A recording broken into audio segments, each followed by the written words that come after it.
So there is no limit in technologies because all the things we do, actually we consider pioneering. The level of technologies in the Philippines, I find it very low if we compare it to a lot of surrounding countries where if they adopt appropriate technology on the government level, it's really going into huge numbers.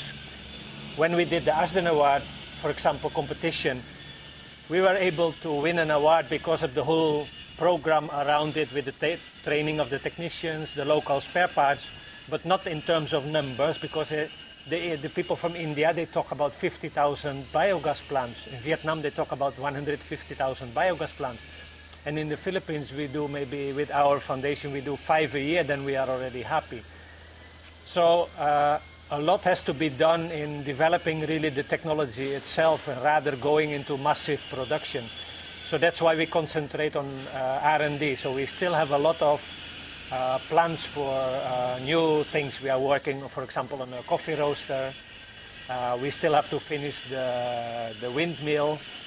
So there are still many things to do. So a part of the fund of our income generated goes to the R&D, and we have a full-time expert technician who is concentrating on R&D projects.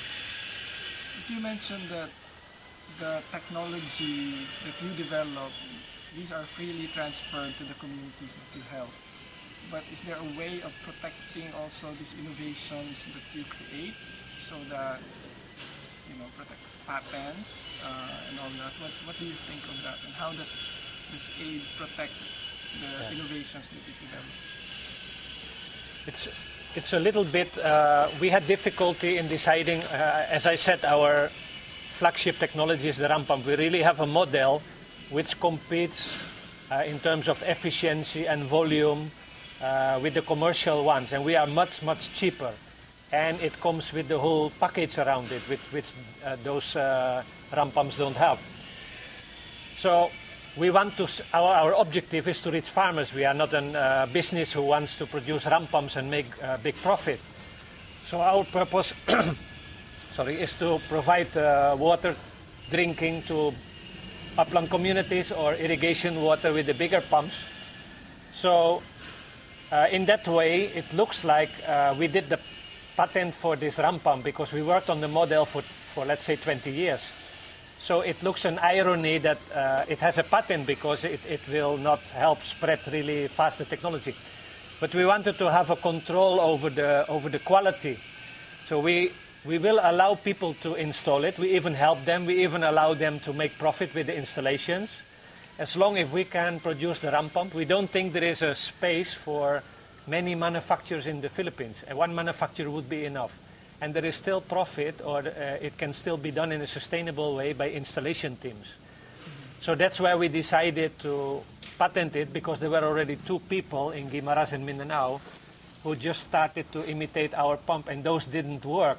So which pulls down your technology in terms of promoting it. So that's why we decided to do that. It was also the only technology. The other technologies, the windmill is also protected because it is under a license, so we don't have to do that. But the other technologies, we allow people to produce it, because in terms of logistics, it doesn't make sense for us to send those heavy treadle pumps to an area in Luzon. So let them pay a little bit for a training and let them produce it, no problem. So we think that with the setup mentioned earlier, with the program setup of fabrication and installation, promotion and marketing, and then the continuous R&D work, is really different from other groups who concentrated on appropriate technologies. Like, for example, let's talk about the case of the RAM pump, because that's the work of us which has reached international level. That's always the question, what's different from your pump than the one in Nepal, or the one which was developed in England by a university? Those are programs which run on a budget for maybe 2 years. They pick up an old model and they start with it, and it is 2 years and it's still not worked out, and it's not efficient, and it's not proven in the field of being sustainable. And our ramp pump has really reached that level. We are technically, it works perfect. We can adapt to the spare parts in a country like Afghanistan, where we have done 3 installations, or Japan or Cambodia. And then so we are recognized because of the whole package and the consistent approach we have on the technology. But I mean, it sounds very easy, but that has been for many years. So that's also true with other appropriate technologies. People want to see a technology, even though how poor, it should work. You don't give a technology. We call that in Holland. It's like rope and wood. I mean, you put something together and it works for a while and it's cheap, but it doesn't work all the time, and so it's not sustainable. So we want to offer also technology where a farmer or a community is really proud of. It really has to work, and our ramp pump does that. So after the Asden Awards, we were recognized by the Asden Awards in England, which is a very prestigious sustainable energy award.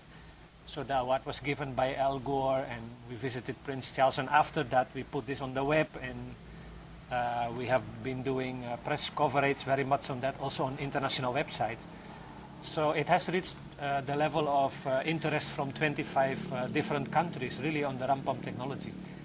And right now we are working seriously on something in Laos, on Madagascar, for example, and then Mongolia, Cambodia. After our first installation, I just came back from there. We will do a promotional tour in December. So things are really taking off with the ramp pump. You've been